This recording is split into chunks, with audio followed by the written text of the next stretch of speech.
Et bonjour à tous, aujourd'hui on est le mercredi 6 mars 2024, on va faire un petit point sur le marché des crypto-monnaies, on va analyser un petit peu les news du jour et de la veille et on va voir un petit peu les opportunités qu'il y a à saisir. On commence tout de suite avec un Bitcoin à 66 900 dollars. C'est absolument hallucinant. On a touché la TH. Alors on n'a pas dépassé la TH, même si on est à quelques dollars près, on est quand même tout proche de la TH. La TH c'est le all-time high, c'est-à-dire le prix le plus haut jamais atteint sur le Bitcoin. C'est arrivé en 2021. Sur le site Coin360, l'avantage, c'est qu'on peut voir la dominance du Bitcoin. Là, vous voyez par exemple ici que la dominance, elle est de 51%. Ça veut dire que sur l'ensemble de la capitalisation des cryptos, 51% sont représentés par le Bitcoin. Donc voilà, plus la dominance du Bitcoin va se réduire, plus on va avoir une tendance à la hausse pour les altcoins. Les altcoins, en gros, c'est toutes les autres crypto-monnaies du marché qui ne sont pas le Bitcoin. Ok. Donc la deuxième crypto-monnaie du marché, c'est l'Ethereum. Ether à 3800, c'est complètement hallucinant aussi. On est bullish de fou parce que en fait, on aurait potentiellement des ETF qui pourraient être approuvés sur l'Ethereum. Et si on a l'approbation des ETF Ether, c'est la porte ouverte à l'entrée déjà des institutionnels dans l'Ether. Et on l'a vu sur le Bitcoin déjà, ça fait que un mois, mais c'est absolument hallucinant. Toutes les liquidités qui arrivent sur le marché du Bitcoin. Et donc si c'était l'Ether, ce serait exactement ce qu'on attendrait et ce serait une très bonne news. Ensuite, pour certaines cryptos, il y a Tagado qui nous partage sur Twitter que certaines cryptos sont pas très loin de leur ATH. Bitcoin, là, au moment où il a fait le tweet, était à 6% de son ATH, Ether à 40%, mais on a des cryptos qui sont un peu plus loin. Donc, par exemple, ADA, c'est à 302% de son ATH. EGLD, c'est à 702% de son ATH. Donc, si EGLD arrive à retoucher son plus haut historique, on aura une augmentation de 702% en investissant actuellement.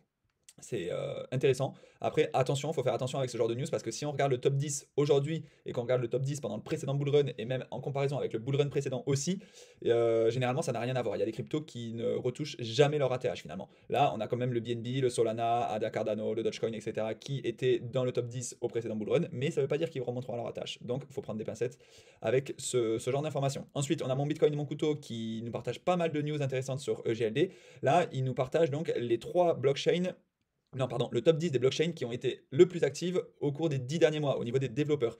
Et on voit que dans le top 10, on a la blockchain Multiverse X, donc c'est très intéressant. EGLD, c'est un projet qui, moi, me plaît. Certes, il y a beaucoup de communication, il y a un aspect communautaire très important. Après, est-ce que vraiment par la suite ça délivre? Je ne sais pas. En tout cas, c'est dans le top 10 des blockchains où il y a le plus de développeurs actifs. Ensuite, encore une news concernant les ETF du Bitcoin. L'ETF IBIT, donc de BlackRock, qui permet aux institutionnels d'investir dans le Bitcoin, a dépassé les 1 milliard de volume en moins d'une heure après l'ouverture de hier. C'est hallucinant. 1 milliard qui ont transité par cet ETF.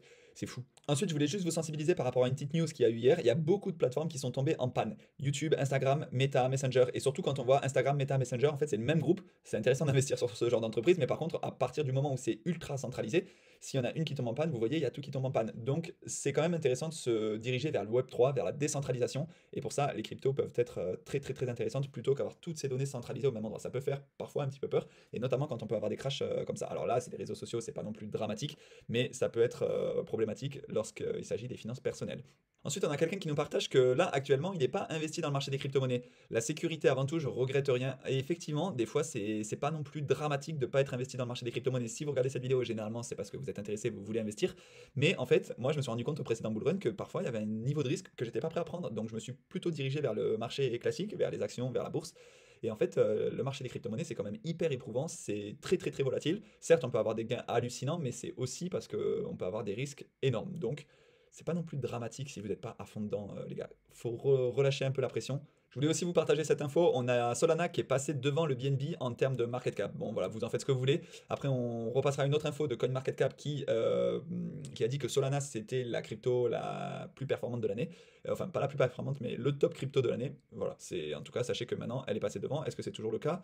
Non, elle est repassée derrière, mais en tout cas, ça se joue à pas grand-chose en termes de capitalisation. Là, on est Solana à 57 milliards.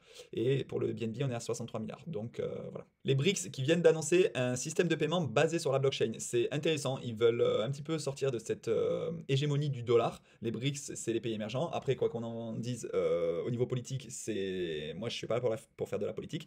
Mais niveau monétaire, ils veulent sortir de ça et baser sur un système Les BRICS, qui sont donc les pays émergents, veulent créer un système qui permettrait de sortir du dollar, de cette hégémonie du dollar dans le monde entier, et un système qui serait basé sur la crypto et la blockchain.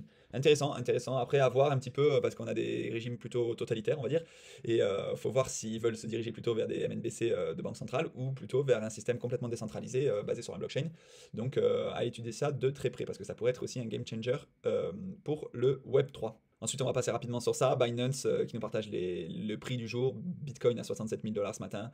Ether à 3800, BNB à 414 dollars. Voilà, intéressant. Une hausse quand même fulgurante, même si ça s'est quand même calmé hier. On a eu une rechute assez forte, mais c'est normal. On a beaucoup de volatilité parce qu'il se passe énormément de choses sur le marché en ce moment.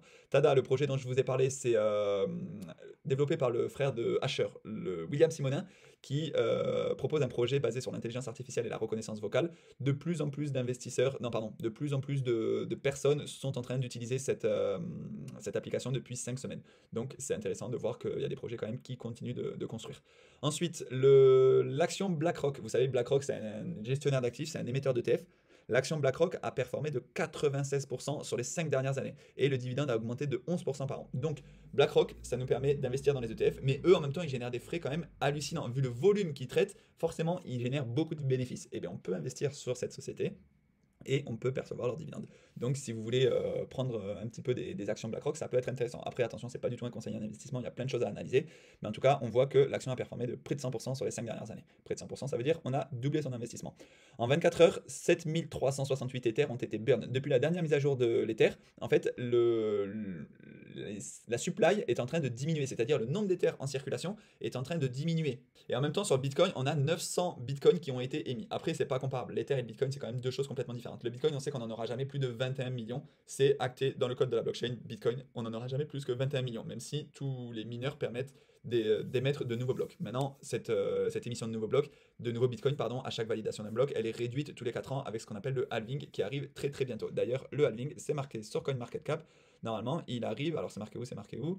Je vais vous le retrouver tout de suite. Ça y est, j'ai trouvé. Il arrive dans 45 jours. On voit aussi sur CoinMarketCap le Crypto Fear and Greed. Et là, on est dans l'extrême euphorie. On a presque fini avec les news du jour. Binance qui nous propose un nouveau Launchpad. Alors, j'ai pas encore étudié le projet. Un nouveau Launchpool, pardon. C'est intéressant. Quand on détient des BNB sur la plateforme Binance, on peut participer aux différents Launchpools et ça nous permet de gagner des cryptos gratuitement. Comme CryptoNF nous le dit. Certes, les BNB pour l'instant, c'est pas ultra rentable. Mais en tout cas, ça nous permet de participer à tous les programmes lancés par Binance. Et donc, ça, c'est intéressant. Enfin, je partage une news de Goku qui nous informe que Grayscale lance un nouveau fonds qui mise sur le stacking de crypto-monnaies. Il y a différentes crypto-monnaies, il y a Celestia, il y a Atom Protocol, il y a NIR, Osmosis, etc.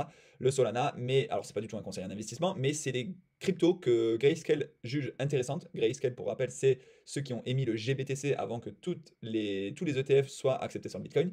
Donc voilà, ça permet de se diversifier et c'est quand même très intéressant pour les institutionnels. On finit donc avec le top de CoinMarketCap. Ils ont fait un événement qui s'appelle le CoinMarketCap Crypto Award de 2024. Je vous invite à aller voir la vidéo sur YouTube, j'ai pas encore tout visionné, mais il nous informe que le projet de l'année, ce serait Solana. Ensuite, le même coin de l'année, ce serait le Bonk, qui est effectivement basé sur la blockchain Solana.